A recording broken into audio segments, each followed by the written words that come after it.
Channel को subscribe कीजिए और दबाइए नोटिफिकेशन बेल ऐसे ही वीडियोस देखने के लिए। नमस्ते, आप लोगों को स्वागत है चैट विद पिक में। और आज मैं आप लोगों को बताने जा रहा हूं हमारे नए एजुकेशन पॉलिसी के बारे में। तो सबसे पहले बात कर लेते हैं कि इस एजुकेशन पॉलिसी को फर्स्ट किसने स्टार्ट किया था या इंट्रोड्यूस किया था। तो इसको फर्स्ट सबके सामने इसको लाया गया 1968 में इंदिरा गांधी की गवर्नमेंट के अंदर इसको सबसे पहले दिखाया गया। फिर उसके बाद राजीव गांधी के गवर्नमेंट के अंदर 1986 में इसको फिर से आगे लाया गया। फिर 1992 में इसको रिवाइज किया गया पीवी नरसिम्हा राव की गवर्नमेंट के अंदर। और अब 2020 में प्राइम मिनिस्टर नरेंद्र मोदी के अंदर इसको फिर से इम्प्रोवाइज करके आगे लाया गया है। तो मैं आप लोगों को ये भी बता दूं कि ये जो पॉलिसी है ये किस किस एरिया को कवर करता है। तो ये स्कूल, कॉलेज और रूरल और अर्बन एरिया ये सभी को कवर करता है। तो अब बात करते हैं कि इस नई एजुकेशन पॉलिसी ने कैसे चेंजेस लाया है स्कूल के अंदर। तो मैं आप लोगों को सबसे पहले ये बता दूं कि हमारा पहले का एजुकेशन सिस्टम 10+2 के आधारित पे चलता था। इसका ये मतलब है कि हम लोग क्लास 10 तक एक ही सब्जेक्ट पढ़ते थे, आप आपके दोस्त सभी एक ही सब्जेक्ट पढ़ते थे। फिर उसके बाद 2 साल दिया गया जहाँ पर आप अपनी स्ट्रीम को चूज़ कर पाए। लेकिन इसको हटाकर अभी नए पॉलिसी में 5+3+3+4 को आगे लाया गया है। इसका ये मतलब है कि अब आपके बच्चे 3 साल की उम्र से ही पढ़ना शुरू करेंगे। 3 साल से लेकर 6 साल की उम्र तक बच्चे प्री स्कूलिंग करेंगे। इसका मतलब ये है कि अब बच्चे आंगनबाड़ी, बाल बतिका, ICDS ऐसे जगहों पे पढ़ेंगे। फिर उसके बाद इन लोगों को क्लास 1 में एडमिशन दिया जाएगा। जब ये क्लास 1 और 2 में होंगे तो इन लोगों को एक्टिविटी बेस्ड पढ़ाई दी जाएगी, ना कि इन लोगों को बुक्स के द्वारा पढ़ाया जाएगा। सभी एक्टिविटी बेस्ड पढ़ाई होगी। और उसके बाद अब बात करते हैं 3, 4 और 5। यहाँ पर बच्चों को क्रिटिकल थिंकिंग के बारे में पढ़ाया जाएगा। इसका मतलब ये है कि विज्ञान, गणित, भूगोल ऐसे सब्जेक्ट के ऊपर इन लोगों को पढ़ाया जाएगा।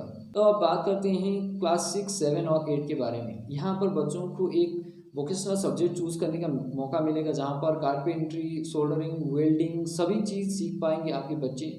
और यहाँ पर वोकेशनल सब्जेक्ट को आगे लाया गया है। और वहाँ पर क्लास 6 से जब आपके बच्चे पहुँचेंगे तब वहाँ पर उन लोगों को कोडिंग भी सिखाया जाएगा। इसका ये मतलब है कि अब आपके बच्चे कोडिंग सीखेंगे। तो अब आपके बच्चे कोई भी एप्लीकेशन बना सकते हैं, आप लोगों के बच्चे कोई भी वेबसाइट बना सकते हैं, वो कुछ भी कर सकते हैं। क्लास 6 की उम्र से ही इन लोगों को कोडिंग सिखाया जाएगा। और जितने भी बच्चे हैं क्लास 1 से लेकर 5 तक, इन सभी को सिर्फ अपने मदर टंग या वहाँ की लोकल लैंग्वेज में ही पढ़ाया जाएगा। यहाँ पर कोई फोर्स नहीं कर रहा है इंग्लिश लैंग्वेज को लेकर। पहले क्या होता था कि एक सब्जेक्ट अलग होती थी या हमें सभी को इंग्लिश में पढ़ाया जाता था, लेकिन इसको हटाकर अभी लाया गया है मदर टंग या लोकल लैंग्वेज में ही पढ़ाया जाएगा क्लास 5 तक। तो अब बात करते हैं 9, 10, 11 और 12 के बारे में। यहाँ पर स्ट्रीम्स को हटा दिया गया है। इसका ये मतलब है कि स्ट्रीम बैरियर नहीं है। अब आपके बच्चे जो सब्जेक्ट लेना चाहते हैं वो ले सकते हैं। जैसे कि अगर आपके बच्चे फिजिक्स पढ़ रहे हैं तो उसके साथ साथ ही वो हिस्ट्री भी पढ़ सकते हैं। जो बच्चा हिस्ट्री पढ़ रहा है उसके साथ साथ ही वो टूरिज्म में कोई भी सब्जेक्ट ले सकता है या फूड प्रोडक्शन में कोई भी सब्जेक्ट ले सकता है। तो स्ट्रीम बैरियर को हटा दिया गया है यहाँ पर 19, 11 और 12 में। और आप लोग सोच रहे होंगे कि CBSE का कैसा रूल रहेगा। तो CBSE में अब क्वेश्चन जो हम रट्टा मार के जाते थे उसको हटा दिया गया है। और क्रिटिकल थिंकिंग जो हम सोच कर समझ कर जो हम आंसर बनाते हैं उसके ही ऊपर अब पेपर इवेल्युएट होगा। तो ये सभी काफ़ी अच्छी बातें हैं। और मैं ये भी बताना चाहता हूँ कि जो हमारा रिपोर्ट कार्ड था वो अब चेंज कर दिया गया है। ना ही हमें सिर्फ टीचर इवेल्युएट करेंगे बल्कि हमारे दोस्त भी हमें इवेल्युएट करेंगे। इसका ये मतलब है कि अब आपके दोस्त भी आप लोगों के ऊपर जो राय है वो देंगे, उसी के ऊपर आपका प्रोग्रेस कार्ड बनेगा। आप भी अपने दोस्त के ऊपर कोई राय देंगे तो उसके आधारित पे ही उसका रिपोर्ट कार्ड बनेगा। तो अब बात करते हैं कॉलेज के बारे में।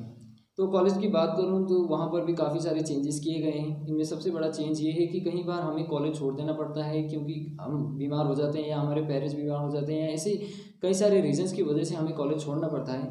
तब उस वक्त जो हमने पढ़ाई की या जो हमने मार्क्स गेन किए थे वो सब वेस्ट चला जाता है। लेकिन इस चीज़ को कम करने के लिए इस नए एजुकेशन पॉलिसी में ये बताया गया है कि आप लोगों को उस जो मार्क्स आपका है, जो एक वर्ष में आपने कमाया मार्क्स है, उसको क्रेडिट करके आप लोग जो भी पढ़ाई करेंगे उसमें डाल दिया जाएगा। अगर आप लोग देखेंगे तो अगर आप फर्स्ट ईयर में अगर केमिस्ट्री ऑनर्स करना चाहते थे, फिर आप लोगों ने सोचा कि एक वर्ष के बाद आप लोगों ने सोचा कि नहीं मुझे ये नहीं करना, तो अगर आप लोग फिर से फिजिक्स में जाना चाहते हैं तो एक वर्ष में जो आपने केमिस्ट्री में मार्क्स कमाया था वो फिजिक्स में डाल दिया जाएगा। तो ऐसे ही आप लोगों के मार्क्स रखने के लिए एकेडमिक बैंक ऑफ क्रेडिट भी बनाया जाएगा, जहाँ पर डिजिटली आप लोगों के मार्क्स होंगे।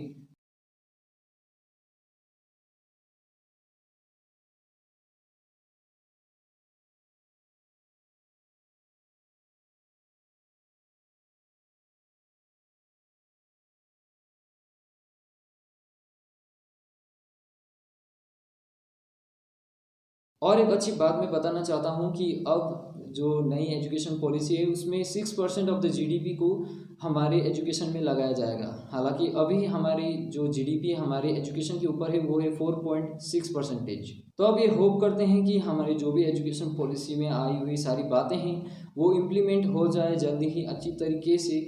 और लग सकता है 1-2 वर्ष लग जाएगा इस काम को करने के लिए, लेकिन जब ये हो जाएगा तो काफ़ी अच्छा रहेगा।